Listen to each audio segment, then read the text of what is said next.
তারেক রহমান কি ব্যর্থ নাকি সফল? একজন নেতা কখন সফল হয়, কখন তাকে সফল বলা যায়? কারণ তার কর্মীরা, তার অধীনস্থরা যখন সফল হয় তখন একজন নেতা সফল হয়।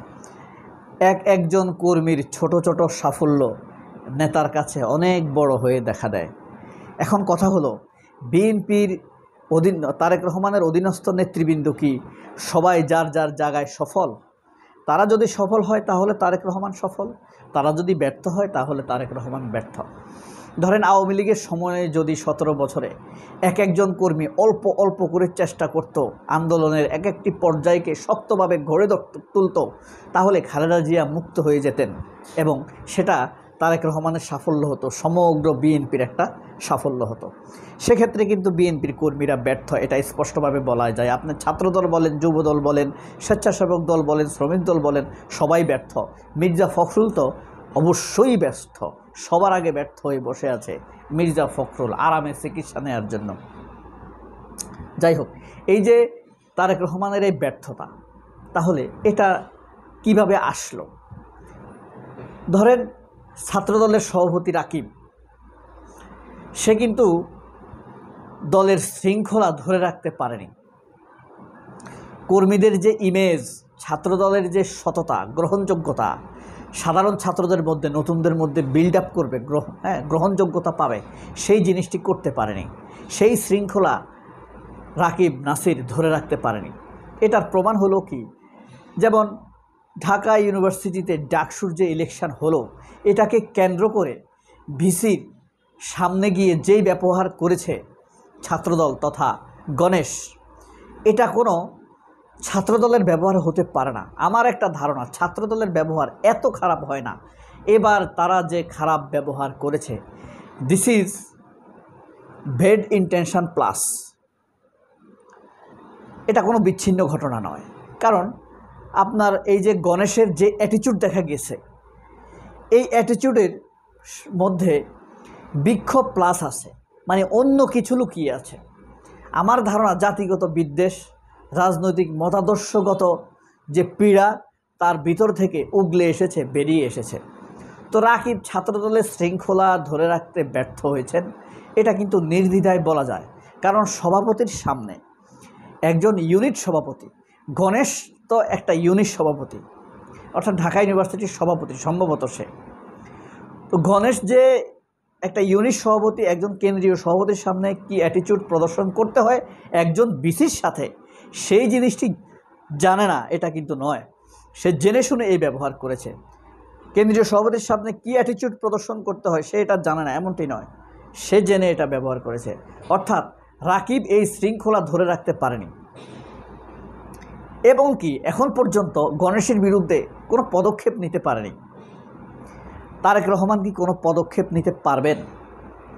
তারেক রহমান কি শৃঙ্খলা ফিরিয়ে আনতে সফল হবেন, নাকি তিনিও ব্যর্থ? তিনি ভবিষ্যতে ব্যর্থ হবেন কিনা সফল হবেন, বা মানুষের পাস বুঝতে পারবেন কিনা জানি না। বর্তমান বিএনপির যে দুই অন্তপ্রাণ, এই দুইটা হইল, একটা হইল গণেশ আর একটা হইল রবিউল। সবাই বলে উচ্ছৃঙ্খল রবিউল। বাংলাদেশি জাতীয়তাবাদ কি এইসব রবিউলরা জানেই না, তারা বিএনপি করে। যাই হোক, এই যে তারেক রহমানও ব্যর্থ হতে চলেছেন, তার সিমটম, প্রধানতম সিমটম কি জানেন?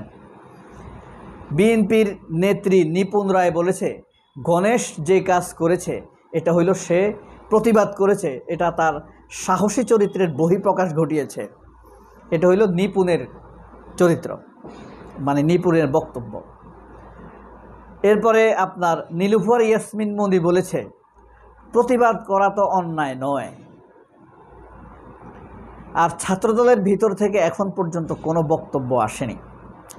এখন নীতি নৈতিকতা এবং শৃঙ্খলা প্রতিষ্ঠায় এই স্পষ্টতর রাকিব বা ছাত্রদল যদি সফল না হয়, মির্জা ফখরুল যদি সফল না হয়, সালাউদ্দিন আহমেদ যদি সফল না হয়, তাহলে তারেক রহমান সফল হবে কিভাবে? সবাই মিলে যা হয় তারেক রহমান তা, ঠিক আছে, তারেক রহমান তা, এখানে কোনো সন্দেহ নেই। কারণ এক একজন কর্মী, তারেক রহমানের যদি 10 জন কর্মী থাকে, 10 জন কর্মী যদি মন থেকে মুখ ফুটে আনন্দে হাসে, হেসে উঠে, তাহলে তারেক রহমান হেসে উঠবে, এটাই তারেক রহমানের হাসি। আর কর্মীরা যদি ক্রসফায়ারের যন্ত্রণায় কেঁদে উঠে, এটাই তারেক রহমানের ব্যর্থতা, যন্ত্রণা। সবার কষ্ট তারেক রহমানের মধ্যে এক হয়ে দেখা দেবে। এখন তারেক রহমান ব্যর্থ না সফল, আপনাকেই বিশ্লেষণ করতে পারবেন। একজন গোঁড়া ভয়ানক জাতীয়তাবাদী বিদ্বেষী ভারতপন্থী হিসাবে মির্জা ফখরুলকে এখনও তারেক রহমান আইডেন্টিফাই করতে পারে নাই। মির্জা ফখরুল প্রেস ক্লাবের সামনে বোরকা গায়ে দিয়ে উপস্থিত হয়েছিলেন। তারেক রহমান আবার বলেছিলেন উনি বোরকা পরলেন কেন, তখন কিন্তু বিএনপির অনেক ক্ষতি হয়েছে। এই কথাটা কি মনে আছে? মির্জা ফখরুল বোরকা পরেছিল যে, সেই এক নৈতিক ব্যর্থতা, রাজনৈতিক ব্যর্থতা। তখন তো এত খারাপ অবস্থা ছিল না। তখন তারেক রহমান কিন্তু বলেছেন যে উনি বোরকা পরলেন কেন। এরপরে অথচ সেদিন খালেদা জিয়া তার বাসা থেকে পেছন দরজা দিয়ে বেরোয় রিক্সা করে পল্টনে গিয়েছেন পরিস্থিতি দেখার জন্য। মির্জা ফখরুলকে আইডেন্টিফাই করেছে, কিন্তু তারেক রহমান তার ব্যাপারে ভালো সিদ্ধান্ত নিতে পারেনি। এটা হলো তারেক রহমানের একটা অন্যতম প্রধান ব্যর্থতা। দলীয় শৃঙ্খলা তিনি রক্ষা করতে পারেন নাই, চাঁদা তিনি থামাতে পারেন নাই। আচ্ছা বলেন তো, তারেক রহমান কি এদেশের মানুষের নিরাপত্তা দিতে পারবেন? এই প্রশ্ন আমার আপনাদের কাছে। তারা কিন্তু দুইবার ক্ষমতায় এসেছে, তারা একবারও আওয়ামী লীগের বিচার করতে পারে নাই। আওয়ামী লীগ যে অপরাধগুলো করেছে সেই অপরাধগুলোর বিচার তারা করতে পারে নাই। তাহলে এই দেশের মানুষের উপরে যে নিপীড়ন হয়েছে, অত্যাচার হয়েছে, এদেশের মানুষের উপরে আওয়ামী লীগ যে অত্যাচার নিপীড়ন করেছে, সেই নিপীড়নের বিচার কিন্তু বিএনপি করে নাই, মির্জা ফখরুলরা কোনোদিন করবে না। তাহলে তারেক রহমানদের কাছে কি বাংলাদেশের মানুষ ন্যায় বিচার পাবে? এ কথা কি বিশ্বাস করতে হবে? অতীতে দুইবার ক্ষমতায় এসেছে, মানুষ বিএনপিকে যতবার ভোট দিয়েছে, আওয়ামী লীগের প্রতি বিরক্ত হয়ে বিকল্প হিসাবে বিএনপিকে ভোট দিয়েছে। বিশ্বাস করেন, বিএনপির নিজস্ব ভোটে, নিজস্ব ক্যারিকালচারে ক্ষমতায় আসে নাই।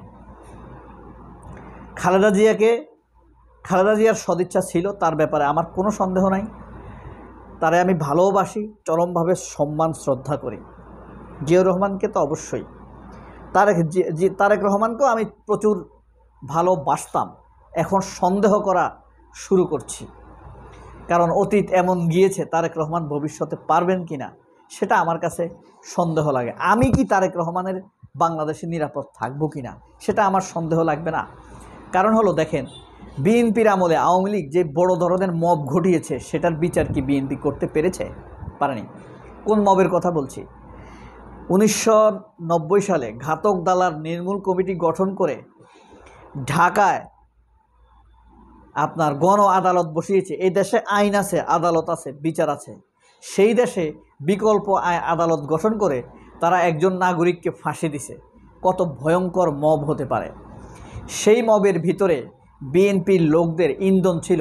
মান্নান ভূঁইয়া তখন মহাসচিব ছিল না, মান্নান ভূঁইয়ার ইন্ধন ছিল, বদরুদ্দোজার ইন্ধন ছিল, এবং ব্যারিস্টার সালাম তালুকদারের ইন্ধন ছিল। এর জন্য খালেদা জিয়া দোষী না, তবে খালেদা জিয়া দায় এড়াতে পারবেন না, কারণ তার সময় হয়েছে ঘটনাটি। সবাই অনেক ভালো থাকবেন। আল্লাহ হাফেজ, আসসালামু আলাইকুম।